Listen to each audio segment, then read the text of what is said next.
والصلاة والسلام على سيد الأنبياء والمرسلين محمد وآله وأصحابه أجمعين. أما بعد فأعوذ بالله من الشيطان الرجيم. بسم الله الرحمن الرحيم. أنفقوا من طيبات ما كسبتم.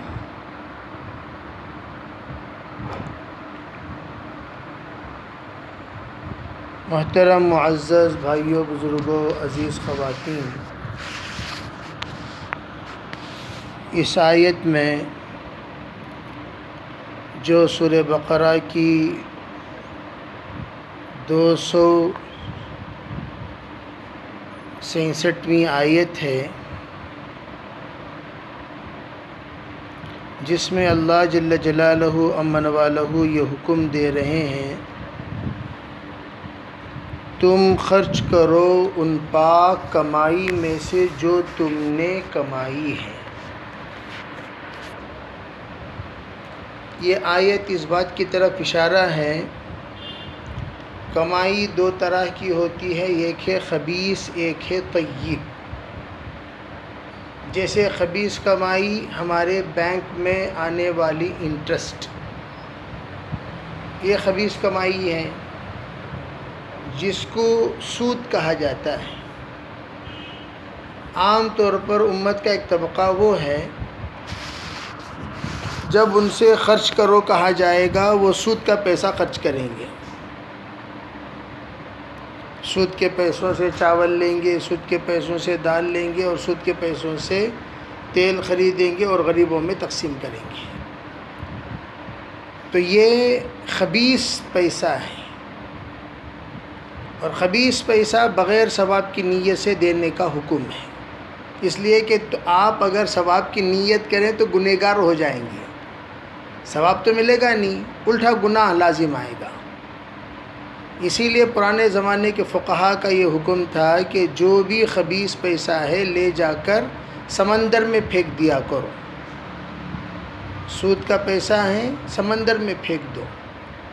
سمندر میں جو چیزیں خباثت، غلاظت ڈالی جاتی ہیں، اسی طرح لے جا کر اس خباثت کو بھی ڈال دو، غلاظت کو بھی ڈال دو، نہ رہے بانس نہ بجے بانسری۔ پہلے فقہا کا یہی حکم تھا اور یہی فیصلہ تھا، کسی بھی مد میں سود کا پیسہ استعمال کرنے کی اجازت نہیں تھی۔ لیکن جب ارتداد عام ہونے لگا، فقر سے، فاقہ سے، کاد الفقر ان یکون کفرا، قریب ہے کہ فقر آدمی کو کفر تک پہنچا دے، تو فقر کی وجہ سے آدمی کافر ہو جاتا ہے۔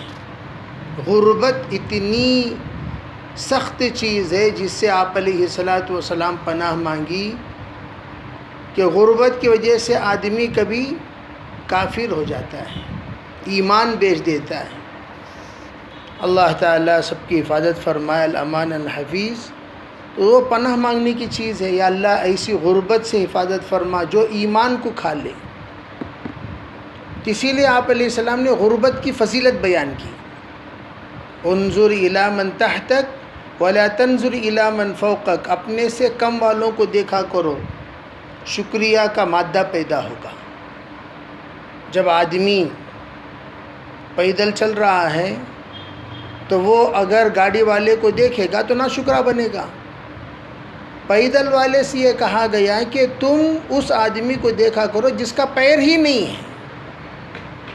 جیسے شیخ سعدی کہتے ہیں، میں دمشق کی جامعہ مسجد سے باہر نکلا تو میرے دل میں بات آئی، اللہ مجھے تو دین کا خادم تو بنا دیا، لیکن مجھے چپل بھی تو نصیب نہیں کیا۔ شیخ سعدی کے پاس، شیخ سعدی شیرازی کے پاس اس وقت میں چپل بھی نہیں تھی، حالانکہ جہان دیدہ تھے۔ پورے کائنات کا گھوما ہوا انسان، گلستان بوستان ایک ایسی کتاب ہے، اگر صحیح معنی میں اس کا اگر ترجمہ اور تشریح ہو جائے، کائنات میں اس سے بڑھ کر نصیحت کی کوئی کتاب نہیں۔ مولانا ابراہیم دولہ صاحب کے پاس جب ایک مولانا نے کہا، جب حضرت نے پوچھا کیا پڑھاتے ہو، کہا جی گلستان پڑھاتا ہوں. حضرت نے فرمایا وہ تو ایسی کتاب ہے جو سراہنے میں رکھنی چاہیے، سراہنے میں رکھنی چاہیے. اتنی بہترین نصیحتیں شیخ سعدی شیرازی کی. تو حضرت فرماتے جب میں نکلا تو دیکھا کہ چپل ہی نہیں. تو میرے دل میں بات آئی، تھوڑی ہی دیر میں اللہ نے مجھے دکھایا ایسے انسان کو جس کے دونوں پیر نہیں. تو فوراً میں نے اللہ کا شکریہ ادا کیا. تو یہ کہا گیا کہ جب آدمی کے اندر فقر آئے تو اس کے اندر شکر بھی آئے. جیسے ایک صحابی بڑی محبت سے رہتے تھے، اور صحابیہ اور صحابی کی محبت کی مثال تھی. تو ایک بار آپس میں گفتگو کرتے کرتے محبت میں حضرت نے پوچھا، بیگم بتاؤ تمہیں کیا چاہیے؟ تو انہوں نے کہا مجھے کیا چاہیے؟ کہا نہیں جو چاہے آپ بولیے. جب کبھی کوئی انسان موڈ میں آ جاتا ہے تو ایسا سوال کرتا ہے، جو میرے بس میں ضرور کروں گا. کیا ضرور کریں گے؟ کہا جی ضرور کروں گا. کہنے لگے مجھے آپ اپنی نکاح سے آزادی دے دیجیے.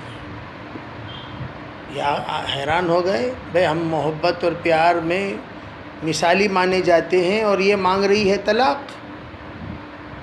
کہا اچھا چلو سوچ سمجھ کر کہہ رہی ہو. کہا سوچ سمجھ کر. پھر دوبارہ تقاضا، سہبارہ تقاضا. کہا چلیے حضور کے پاس جا کر ہم فیصلہ کرتے ہیں. یا حضور کے پاس فیصلہ کے لیے دونوں چل رہے تھے. چلتے چلتے صحابی کے پیر میں ٹھوکر لگی اور خون بہنے لگا. تو جب خون بہا تو فوراً انہوں نے دامن پھاڑ کر پٹی باندھی. کہا کہ چلیے واپس چلیے. کہا نہیں حضور کے پاس چلتے ہیں. جواب مل گیا. کہ نہیں چلو قریب آ گئے تو حضور سے مل لیتے. کہا نہیں جواب مل گیا. گھر واپس آئے، پوچھا کیا جواب ملا؟ کہا کہ میں نے اللہ سے یہ دعا مانگی تھی، یا اللہ کسی نیک برگزیدہ بندے سے میرا نکاح کرا دے. اور میں دیکھ رہی ہوں کہ زندگی میں کبھی آپ کو کوئی تکلیف آئی ہی نہیں، کوئی تکلیف نہیں آئی، نہ کھانے کی، نہ پینے کی، نہ زندگی میں کسی بات کی. تو مجھے شک پیدا ہوا ہے کہ آپ اللہ والے ہیں یا نہیں. شبہ میں آ گئی کہ آپ اللہ والے، اس لیے کہ اللہ والے جو ہوتے ہیں وہ تو حالات میں ہوتے ہیں. ان کے اوپر تو حالات، اشد البلاء الانبیاء ثم امثل فالامثل، سب سے زیادہ مصیبت میں انبیاء ہوتے ہیں. پھر اس کے بعد جو جتنا اللہ سے قریب ہوتا ہے وہ اتنے حالات میں ہوتا ہے. تو میں سوچنے لگی تو اللہ نے فوراً مجھے جواب دے دیا، نہیں میرا یہ بندہ بھی میرا ہی بندہ ہے، دیکھ میں اسے یہ ظاہری حالت دے رہا ہوں. تو وہ انگوٹھے نے مجھے جواب دے دیا کہ آپ بھی اللہ کے بندے ہیں. تو حضور نے فقر کی فضیلت اس لیے بیان کی، اللہم احیینی مسکینہ وامیتنی مسکینہ واحشرنی فی زمرۃ المساکین. یا اللہ مجھے مسکین بنا کر زندہ رکھ، مسکین بنا کر موت دے، اور حشر کے میدان میں مسکینوں کے ساتھ رہوں. مسکین اسے کہتے ہیں جس کے پاس جتنی ضرورت اتنی ہی چیز ہو، اسے مسکین کہتے ہیں. حضور نے دعا مانگی، اور اس لیے آپ نے دعا مانگی کہ میری امت کے مسکین اس بات کو اچھی طرح سمجھ جائیں کہ میں ان کے ہی ساتھ حشر میں رہوں گا. تو فقر ایک نعمت ہے. حضور نے فرمایا مجھے ڈر نہیں ہے اس بات پر کہ تمہیں فقر ڈبوچ لے، مجھے ڈر اس بات پر ہے کہ تمہیں مالداری ایسی مل جائے کہ جیسے بنی اسرائیل کو ملی، جیسے وہ ہلاک ہوئے ویسے تم بھی ہلاک کہیں نہ ہو جاؤ. تو اس لیے علماء کہتے ہیں کہ خرچ کرنا ہے اللہ کے راستے میں من الطیبات. تو اسی لیے حضرت مولانا یوسف رحمۃ اللہ مالداروں سے وقت لیا کرتے تھے، اس لیے کہ جس آدمی کے پاس جس چیز کی کوئی وقت نہیں ہوتی اس چیز کو اس سے مطالبہ نہیں کرنا چاہیے. بعض لوگ ہوتے ہیں جن کے پاس پیسوں کی وقت نہیں ہوتی، ان سے وقت لو، اس لیے کہ ان کے پاس وقت کی وقت ہے. تو بعض لوگ ہوتے ہیں جن کے پاس وقت کی کوئی وقت نہیں ہوتی تو ان سے پیسے لو. ٹائم پاس لوگ بہت سارے ہوتے ہیں جن کے پاس وقت بھرے پڑے رہتے ہیں، وقت کی کوئی حیثیت نہیں، جتنا چاہے وقت لے لو، دن لے لو، رات لے لو، وہ دینے کے لیے تیار ہیں. حضرت نے فرمایا مالداروں سے اوقات لیا کرو، وقت والوں سے مال لگوایا کرو، ہاں تب اس کے اندر من الطیبات یہ ہے۔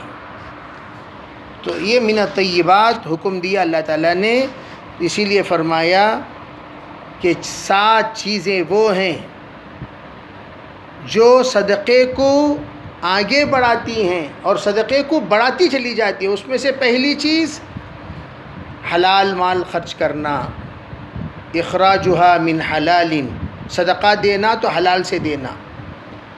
دوسری چیز اعطاؤها من جہد مقل،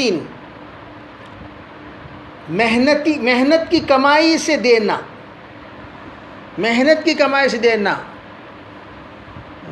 چچا کی برسی میں پھپھا کا فاتحہ نہیں۔ جیسے بعض لوگ ہوتے ہیں میرا دل دیکھنا ہو تو بازو گھر والے کی دعوت میں آ جاؤ، کس کی دعوت میں؟ ڈال لیو بھائی، ڈال لیو بھائی، دعوت میں ڈال کو ڈال لیو بھائی کیا مطلب؟ دعوت کس کی اس میں ڈال لیو بھائی کیا؟ بھائی تمہارے گھر کی دعوت میں ڈالنے کا تم حق رکھتے ہو، کسی اور کے گھر میں حق نہیں رکھتے۔ یہ اصول بتایا گیا، کسی اور کے گھر میں تم کھا سکتے ہو، کھلا نہیں سکتے، اس لیے کہ تم خود مہمان ہو، مہمان کبھی میزبان نہیں بن سکتا۔ تو اس لیے کہا محنت سے جو کمائی ہے وہ کمائی دیا کرو، ایسا مال دو جو مال کم ہے تب صدقہ کرنا، یہ کمال ہے۔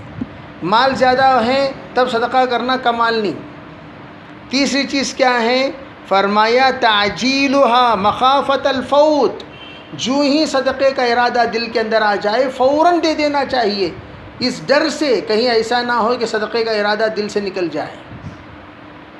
اسی لیے حضرت حسین رضی اللہ تعالیٰ عنہ کے دل میں جو ہی بات آئی 2000 بکریاں دینے کی، فوراً دے دیے، اٹھنے سے پہلے کہا فوراً دے دو، کہیں ایسا نہ ہو کہ میرے اٹھنے کے بعد میرے دل کی نیت بدل جائے۔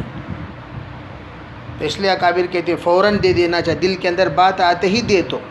چوتھی چیز یہ فرمائی تصفیتها مخافت البخل، کہا فوراً اس کو عطا کر دے اس ڈر سے کہ کہیں بخل طاری نہ ہو جائے، صاف اس کو ادا کرنے کی کوشش کرو، کہیں بخالت نہ آ جائے۔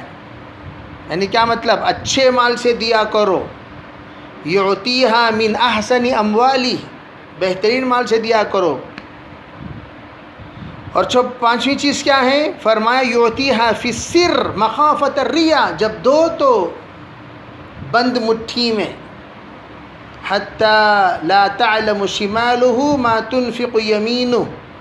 حشر کے میدان میں ایسے 7 لوگ جن کو اللہ عرش کے سائے کے نیچے جگہ دے گا، اس میں سے ایک وہ بندہ بھی ہوگا جو سیدھے ہاتھ سے خرچ کیا، اتنا چھپا کر بائیں ہاتھ کو بھی پتہ نہیں چلا۔